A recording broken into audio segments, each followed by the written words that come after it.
in music, you have to think about the context of the note, the harmony, and how you're gonna activate your muscles and what position you have to think so many things before you actually play the note. In racing, it's the same thing. What is your plan? What are you gonna do? What do you expect the balance of the car to be?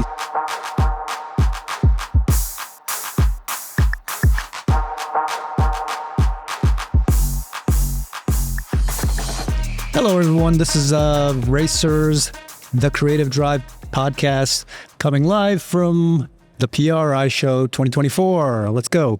All right. My guest is Suellio Almeida. Welcome, my friend. Thank you so much. It's a pleasure to be here. It's an honor. So you don't need your headphones on? Are you too cool? I'll put them on. Perfect. All right. Suellio, how's the show been for you so far? Amazing. I think it's always crazy to see how big the show of motorsports is in the planet. And like first time PRI, first time seeing how big this is, how many people, how many companies, how many, booths, and how many stories of like people who have been shaping the industry, and all those names you see on the broadcast. These people who have been making it happen are all here. It's insane. No, absolutely. This is where it's at. If you're in motorsports, if you're in the industry, this is where you need to be, like you. Thank you for being here. So, Suellio, for the guests and the viewers who don't know who you are yet, introduce yourself. I'm a racing driver with a slightly different background. So I did not have any karting background. I did not start very early in my life. I did not have any financial possibility to start karting. And I started sim racing when I was around 20 years old. And by 5 years later, I became Canadian champion in sim racing. And from there, I realized that I had, for me, it was very easy to do coaching. And I started coaching just to pay for my master's degree for my university, but I ended up realizing that I was really good at it and I loved doing it. I loved seeing people improving their driving and being so thankful, so grateful for how I was able to contribute to their, to their love for their hobby. And then from there, I started focusing on that so much that I started creating concepts of driving techniques and creating new ways of explaining. And I was reading all the books and I was trying to learn as much as possible to see how people did teach around the world and how I could contribute to that literature. Mm-hmm. From there, I wrote a book. I created my own online course. It blew up. We went viral. Mm-hmm. And from there, I made enough money to then transition to real life motorsports. And I bought a race car. And now we just finished the championship in 2024 at the Radical US Championship, and I was champion in my class. Well, that is that's like a Cinderella story. I mean, it's crazy, but it's true. It's like just like the Gran Turismo movie. You're living it though, right? So let's rewind a little bit. Like, how did you get from your master's, your studying, and were you always interested in racing though? Was that your hobby before? How did you get into this? Yes, so piano has been always my career, and to recover a little bit from 8 hours of studying, mm-hmm. I played video games, and a good category that I really liked was racing games. So I did Gran Turismo 1, 2, 3, 4, and Need for Speed, and then Assetto Corsa, and then iRacing. It was just for fun. Okay, so you said piano, right? Correct. This has nothing to do with racing at all. Exactly. So you were studying music. Yes, I had, right now it's over 18 years of piano career. Uh-huh. Well, I'm not going to call it career anymore because it's now my hobby. Yeah. But yes, I did a whole technical school, and then I went to university, did my bachelor's degree, and then my master's degree, and one of the top universities in music in Canada. And then you discovered sim racing. Correct. And it's your funny. Your parents are thrilled. Well, that's the thing, right? So my parents have always been extremely supportive, and actually, before piano, I was doing engineering, civil engineering. And 3 years in, I was like, oh, this is such a normal life. I don't want that. I want something a little bit crazier. And I already played piano for fun. It was already my hobby back then. I said, I'm going to leave you guys, go to like a different city and study music. And I didn't expect them to be supportive. I knew I was going to have to negotiate something, but they were like, no, you can go. And I was like, okay. So I went to a totally different city and I built my piano career and things were working very well. And they saw that I was being disciplined and I was winning lots of competitions in music and really getting some attention from like international professors that actually brought me to Canada. That's why. Okay. And then because they saw that I was doing well, they never questioned anything because they saw kind of like someone who was dedicated. And that support really allowed me to do whatever I wanted without being too concerned about their judgment or anything. And then when I moved to Canada, I needed some money to pay for the tuition. So my girlfriend's mom back then gave me the idea, oh, you're so good in this video game thing. Why don't you try to teach people? And I was like, oh, that's actually a good idea. So I went on iRacing's forums back then.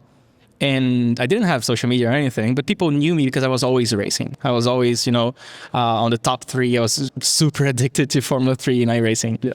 And then I did a little post. Hey, guys, I'm going to offer coaching for $20 an hour because I need to pay for my university. And then I got one student, and then he went and replied on that forum, hey, we recommend, it's pretty good. And then we got the second one. But it didn't grow linearly. It blew up. So in a matter of maybe 2-3 months, I was already over 100 students. And then COVID hit. Right. And then everyone is in sim racing. Right. And then I find myself doing 35 coaching sessions a week. Wow. So it all happened so fast because of COVID. And because for me, I was able to use my thinking way from music to explain concepts and techniques in racing. How does that happen? From sonatas to to apexes? I think, it's the understanding that an input can be you turn the steering or you play a key. That is the final step of a huge internal process that happens in your brain. In music, you have to think about the context of the note, the harmony, and how you're gonna activate your muscles and what position you have to think so many things before you actually play the note. In racing, it's the same thing. When you're going to a corner, you're planning the whole thing. You have to look up, right? Vision, look up, look forward, and then what is your plan? What are you gonna do? What do you expect the balance of the car to be? So there's so much planning that happens at some point automatically that people never really thought about. And then the regular coach, I'm gonna say the traditional coach is gonna tell you when to brake, when to turn, when to get back on power, what line to do. It's always about what to do. I understand that the driver knows what he wants to do, but he doesn't know how to coordinate those things internally. So my way of coaching is to create a thought process that will lead to the input rather than telling them what the input is. And that is life-changing for them because they keep following these track guides and seeing other fast drivers driving, but they cannot imitate them. And I saw that as a problem. And I saw everyone just trying to, brute force their way, saying, oh, no, this is how you should do. Like, try to imitate me. No, there is something internal in the brain that happens. And I was really curious about exploring that side in racing. That is already so well explored in music because music has thousands of years of literature and racing is 200 years old. So because I understand that there was a little bit of a lack of actual documentation and literature on that, I went all in on it. And then I realized that, wow, it's almost like I developed a super coaching skill just because I borrowed from the knowledge of music and the way we think technique. Wow, that's super interesting. I mean, so give us an example of how music training translates over to driving techniques. So awareness is key. I think right now I'm going to do a corner. I'm not going to just try and guess something. I'm not going to guess my braking reference. You should never, ever guess your braking reference. You should find an approach that leads to the limit in a safe way. So I think the guessing game is the most common thing that I see in racers that don't know exactly how to practice. They're just going to go there and do 1,000 laps And of course, in the simulator, because in real life you don't even have that, so you have to just accept that your level scale is X. So I see a lot of people just try, and maybe even like, what is trying, right? And the way to achieve that technique is that difference, is what I brought from music. So in my own practice, I was like, okay, how am I gonna achieve this input? How is this telemetry like that? Why is he releasing the brakes like this? I don't just want to imitate the brake release, because that is inserted in a context of balance, of the gear, of the line that you are, and I have to make everything work together. So the brake release has to follow a specific principle. I'm adjusting the balance of the car. I'm not just gonna look at the graph, so a lot of people try to imitate inputs blindly. And that's what I ran away from when I was studying myself, and I was trying to do some weird stuff. Like, I want to spin the car on purpose. I keep spinning when I don't want to. What about if I actually try to spin? Will I make it happen? And then that thought process allowed me to learn how to not spin by inducing it on purpose. Then that's the phrase that I always say to my students: if you can cause it, you can prevent it. Right. So every time they make a mistake that they don't know what happened, I immediately ask them to do it again, and to actually cause it. And then as soon as we start bringing awareness to all these inputs and all these details, then you build the habit of always being investigative about what you're doing instead of just blindly driving. I think it's a waste of time if you're just driving. Because if you're doing the wrong stuff, then you're actually solidifying and you're creating a muscle memory on the wrong things. You can create a muscle memory on braking a little bit too late and just dropping the brakes and not having any kind of weight transfer. And I see that becoming a signature of the driving style if you continue insisting on doing the wrong thing for a long time. Very interesting. So you went from teaching to, obviously you were competing in sim racing, but what led you to actually go, okay, I can do this with real cars now? It was a phone call. I had no idea. I had not even a dream, because I didn't think it was possible, right? Marc-Andre Seguin, he was the owner of a race team, a grassroots race team, and a sim racing lounge in Ottawa, in Canada. And he saw me becoming a sim racing champion in Canada, and he called me. He was like, "Do you want to try a real car?" And I was thinking no, but I said yes. And as soon as I got there, the first 3 laps were very rough, because I was so used to a heavy pedal in the sim, so I was like throwing the way around. But then in a matter of 30 minutes, I was like, oh, whoa, I can do this. I know exactly how I can do this. So that's how it started. It was someone who saw the potential that I had not seen myself. And then from there, it really snowballed very quickly into, that was 2020. 2021, I did my first test day. 2022, I did my first grassroots championship. 2023, I did my first Formula 4 and radical testing. 2024, I bought a radical. Right. It was boom, boom, boom, boom. So I was just quickly adapting and then somehow becoming addicted to real motorsports in a way. Yeah. And it transformed me completely from being, this gamer who's always at home, doesn't go to the gym, to someone who has to say, I'm an athlete now. I have to work out, eat well, sleep well, and I have to treat myself as an athlete. Otherwise, I'm not going to perform. So that transformation happened very quickly and very unexpectedly, because I had no dream, no plan, nothing. Right. It happened, Yeah. And no, when someone gives you an opportunity, you say yes, right? So this is, you document your transition on your YouTube channel, and your YouTube channel is just killing it right now. Tell us about the importance of the YouTube channel and your racing.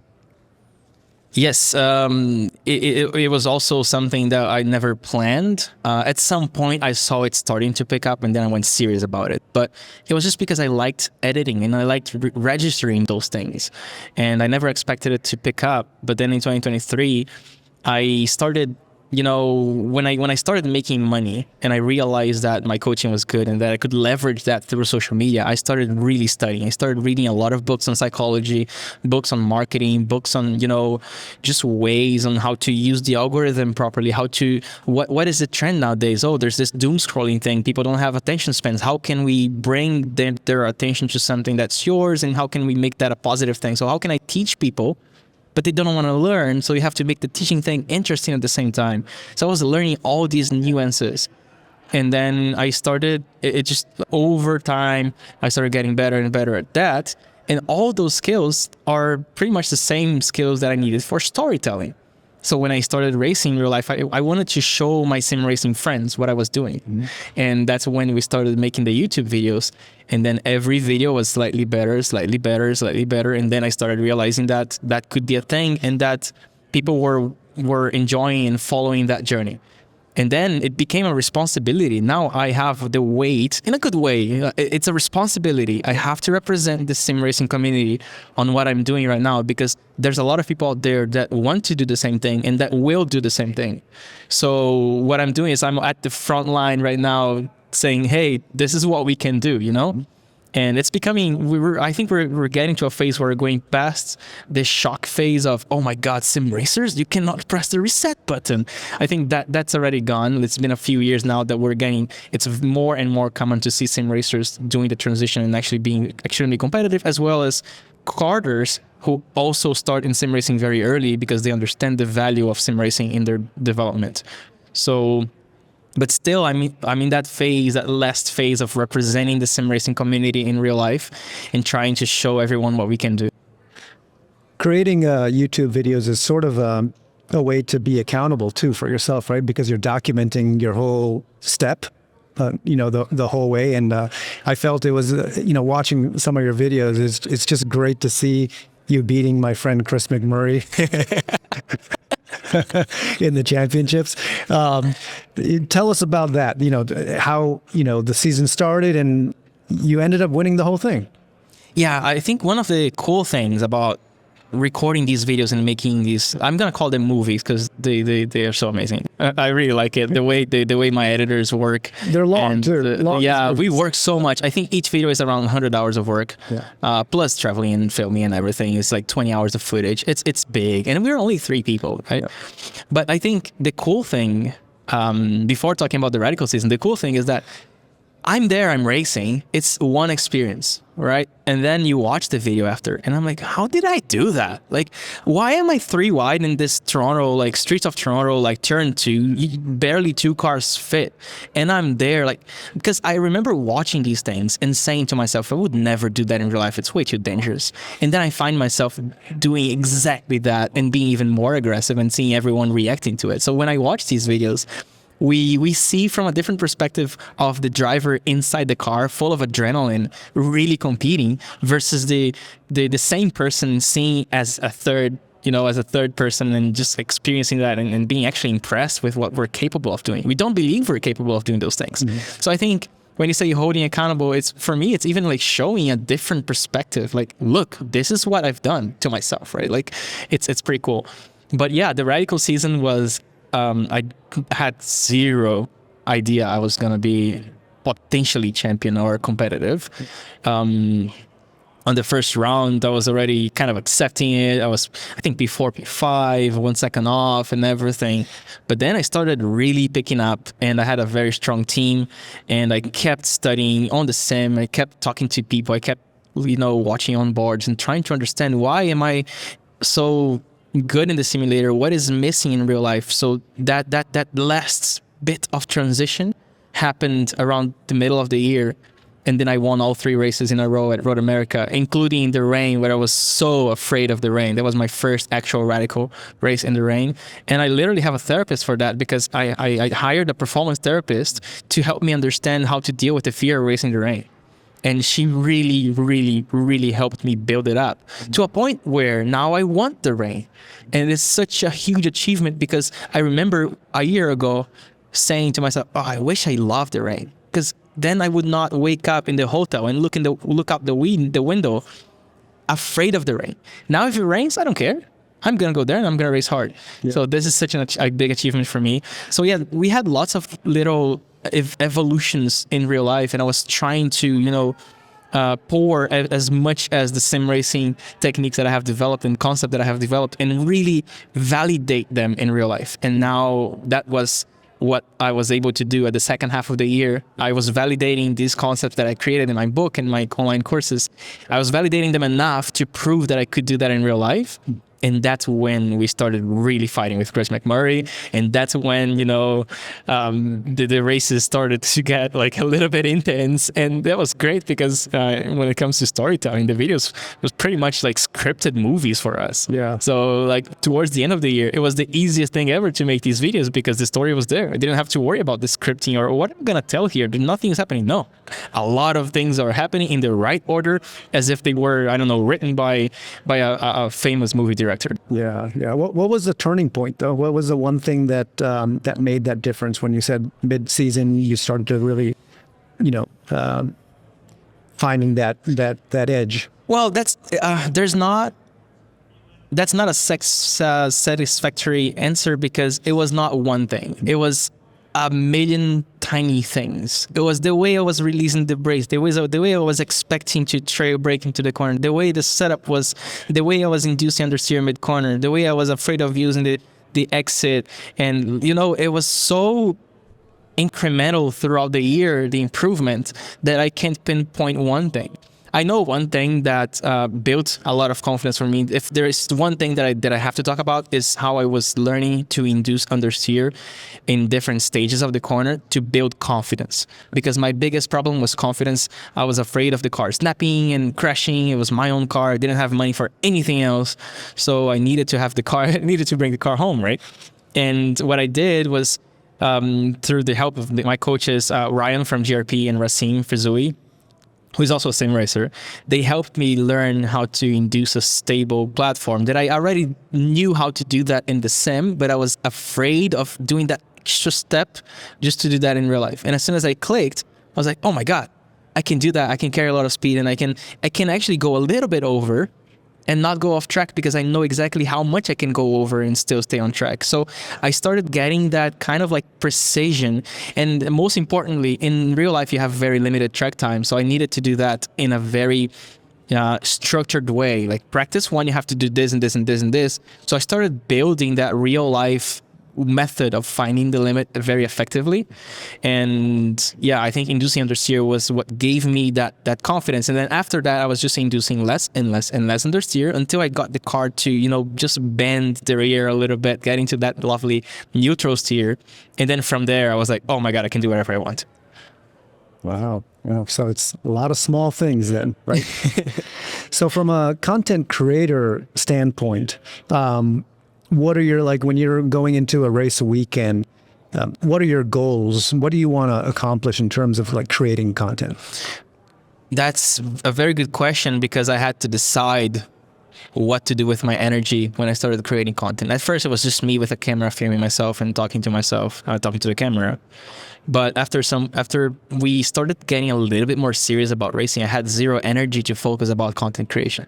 So I had to hire someone to film it for me and take notes and ask me questions because I could not proactively think about content when I'm there living the life of a racing driver. Mm-hmm. So over time, I learned how to delegate the responsibility of the content creation and registration, not registration, how do you call it? Documentation of what's happening on that day. Yeah. To someone else. And then after that, at the hotel or after we come back to the studio, we start looking all the notes. We have pages and pages of notes. We have tens of hours of content. And then from there, I decide what the story is going to be. I can't proactively think about where the camera is going to be or what I'm going to say or what people are going to say, where the camera is going to be. I can't. Motorsports is difficult enough, especially if you're driving at a competitive level. So I had to really find a very good team. So shout out to Andrew and Ramsey who travel with me everywhere: Dubai, United States, Canada, everywhere we go, Germany, Belgium. They follow me and they film everything, and then we go and brainstorm how we can tell that story to everyone. So yes, the answer is at some point you have to find someone who can follow you and who can understand what kind of content you want to create and what is going to be the movie style. Let's call it like that. So there was over time I achieved that. I'm very, very glad that I don't have to worry so much about creating content because we know that someone is taking care of that. So you basically try to capture everything while you're at the events, and then you come back, you review the footage with your team, and then you try to put the story together based on what happened and what you remember from the weekend. Exactly. And it's good because sometimes we can decide how we're going to tell the story. So there's infinite possibilities, even with the footage what we have that is limited. We can tell it in a way, we can play a little bit with the timeline and so on. So there's a lot of things that we can do to tell the best story possible to make people, their heart rate go up. So yes, there's a lot of post weekend work that is probably way longer than the actual weekend. So we spent, like I said, 100 hours per video on making these episodes. Right. I think you do a really great job narrating the movies too, the videos. Do you write all your own 100% narration? Yeah. 100%. I have to write it because it's for me I have a very hard time trusting people to write what I'm gonna say because I know that what I'm saying, people are going to see that as me, and there's a huge, I don't know, I sometimes I want to say it with the right tone, with the right word, in the right context, and I'm actually very passionate about that, about writing, telling the story. I consider myself now a storyteller of motorsports, and I really want to write because I like that process too. I don't need to or want to delegate the process of writing my stories because I like being in charge of that. I like being, deciding how people are going to see how I experience those things. So yes, I write a lot of it. Of course, there's always reviews, and we sometimes interject that with a broadcast or with a dialogue, and we always make it dynamic so it looks like a movie, like a movie trailer. Yeah. But yes, I'm always writing, even also for the educational content, all the YouTube videos that I make. Sometimes I spend 80% of the time of the production of the video is actually brainstorming how I'm gonna explain those things and writing down a script, and then I literally read that text and it becomes a YouTube video. Yeah, that's awesome. So tell us about 2025. You have some big plans for content as well. What's going on? So this is the first time I'm officially saying this. Happy to announce that I signed with Bryan Herta Autosport to race the IMSA Michelin Pilot Challenge with the TCR Hyundai Elantra N. That's crazy, and just by saying that, I can see Suellio from 5 years ago just hearing that and being, what? That's no way. That's impossible. Like that's things you can only see that on TV. Congratulations. So that is the biggest thing. I'm so excited. I'm so excited about driving that car. I've been putting so many hundreds of hours of practice in the simulator already in iRacing. So I know I'm gonna be ready to leverage every second of track time in this year. What's your goal? What do you want to accomplish through this? I'm gonna shape my goal based on the first round, but honestly, based on what we did and what we achieved in the Radical, I'm gonna have the confidence to say that I can clinch a championship if I do it right, because this is gonna be my life dedicated to that. Yeah. After what I built, after after I know the responsibility that I have with the sim racers, a sim racer has to do much better than a regular driver for people to respect it.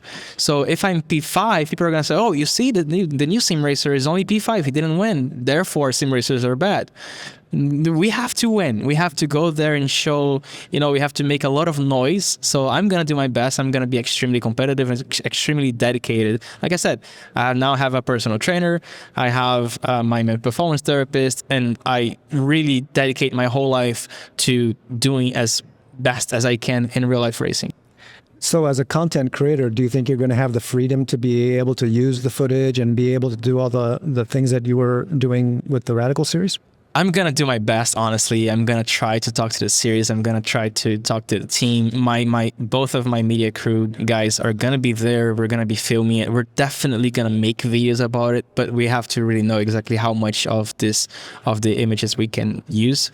Yeah, that's kind of like more or less a sad part of motorsports for me. Like going up, that there's more and more restrictions on how we can tell the story, and I mean, literally, the story is what's taking me there. So I'm gonna do my best to, negotiate and say, hey, like, this is literally why I'm here. Can we make something happen? Let's because in a way, what these stories are inspiring so many people to get into motorsports. I have so many people. I have students buying radicals because they saw my stories. Right. So it's good for everyone. It's good for motorsports. If the story is inspiring the community, inspiring people so that the motorsports community grows, it's great, right? So that's going to be my argument, right? My selling point, that it is good for everyone, and that is going to allow me to continue doing what I do. Well, congratulations, man. So have you had a chance to look around PRI a little bit? The show? It's huge. It's amazing. Yes, we're working very hard with my little simulators booth right now with my new company, the Motor Racing Simulators. My Radical is there. We're taking care of it all and showing the simulators to everyone.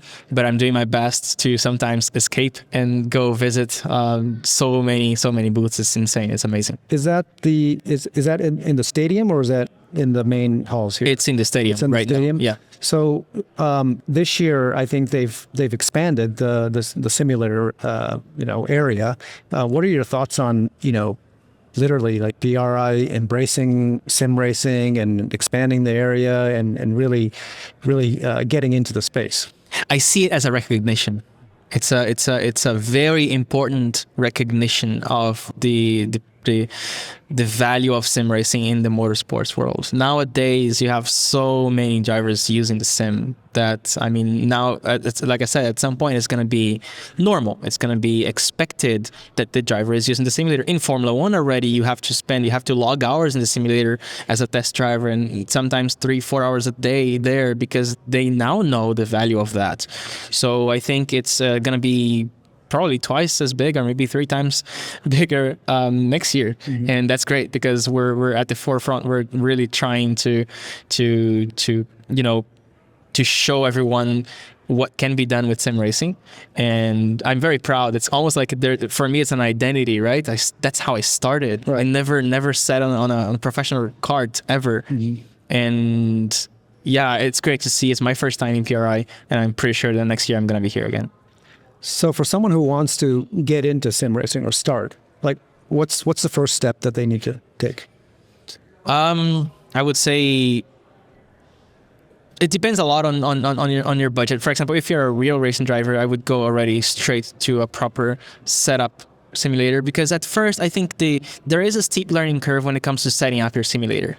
So actually, I would say that is part of why so many racing drivers at first had a negative view of sim racing, because they didn't set it up properly. And then their first impression is that weird disconnection between you and the virtual car, and then you just give up, and that's it. Now you're feeding that idea that sim racing is bad. Right.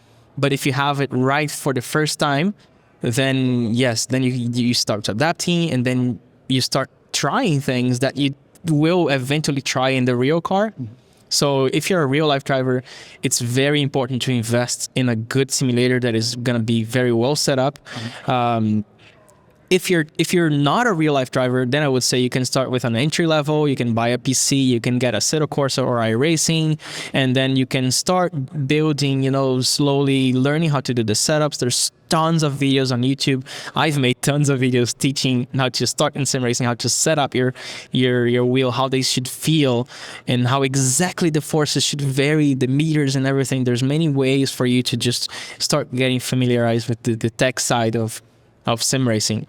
But yeah, I think one of the most important things is for sure to learn how to do it properly. Ask questions. Ask someone who knows how it's done. Watch your videos. Watch my videos for sure. And if you want a simulator ready for you, just contact me at themotorracingsimulators.com, because that's what we do. Actually, we've been creating so many. We go to your house and we build a simulator that is properly set up, and we teach you how to drive. And when you buy the simulator, you get my book, you get all my online courses, and you get full-time support, basically, if you need anything. We teach you how to set it up, how to change the force feedback and everything. And there's like many packages. So we have lots of real-life drivers now that drive in Ferrari Challenge, that driving in GT3, GT4, getting those simulators to make sure that they get as much track time virtually as possible so that they can use better the real-life track time. Awesome. Do you think more sim racers will be following your steps and getting into real race cars? 100%. It's happening so fast. I think this is actually growing exponentially at this point. And in a way, I mean, if you think about sim racers going to real life, let's not think about sim racers replacing real races, because that doesn't make any sense at all. It's more people getting into motorsports. It's more people. So the more sim racers are getting into motorsports, the more the more we're going to thrive as a sport. So I think, yes, it's happening faster and faster and faster. Mm-hmm. Nowadays, we have, as students, I have a lot of, parents who have their kids are 8, 7 years old, and they already want to start in the simulator at the same time of karting. And then we are working together those two ways and tools so that they can become as best drivers as they can. That's awesome. Well, thanks for your time. I mean, congratulations. I mean, you're still very young, so you have your career ahead of you, and this trajectory has been absolutely awesome to witness. And lastly, we ask all of our guests on the Creative Drive, what is your creative drive? First of all, thank you so much. It's a big honor, really. Like, you have no idea. You're very welcome, and it's my honor. My creative drive is, well, first of all, I really love teaching. There's nothing more satisfying than seeing someone looking up and going, oh, now I get it. Now I understand. Having those aha moments for me is what really matters, and I really like this. As an end goal, I don't see myself as a racing driver in the future. I see myself as an owner of a racing academy or an owner of a team, and getting young drivers and helping them grow in their careers. Mm-hmm. So I really see that happening, being involved with motorsports, not necessarily as a driver, but as someone who will help people click, help people really understand things, and help people thrive in their careers. So I really like the social aspect of motorsports. You're doing an endurance race, and you sharing the car and sharing the team, and everyone is there doing their best work. That is so cool. You don't have to be only a racing driver to enjoy that. Mm-hmm. And so that's my goal. It's really to continue in the motorsports industry as a racing driver for now. At some point, only as a owner of a racing team or a racing academy. I already have so many plans. I've been talking to people. There's so many ideas, Yeah. But yeah, that's my creative drive. It's a social aspect of helping people, get those aha moments and improve their relationship with motorsports. No, that's awesome. Well, Suellio, thanks for your time. Thanks for being on the podcast, and best of luck to you, and congratulations on your 2024 championship. And again, best of luck in 2025. We'll be rooting for it, man. Thank you so much. We're going to be racing very hard. All right. Thanks for watching and listening to The Creative Drive, where we offer listeners a candid look into the minds of automotive creators and their journeys. The Creative Drive is available on all podcast platforms, and we have a bunch of awesome guests lined up for you guys, so please subscribe so you don't miss any episodes. If you're interested in partnering with us, or if you have any feedback, please email us at podcasts@racer.com. That's podcasts with an S @racer.com. The Creative Drive is produced by Racer Studios. Thanks to my producer, Molly Binks, creative director, George Tamayo, Brian Conzone, and it's edited by Andrew Snyder. I'm your host, Taro Koki. Thanks for watching again, and we'll see you soon.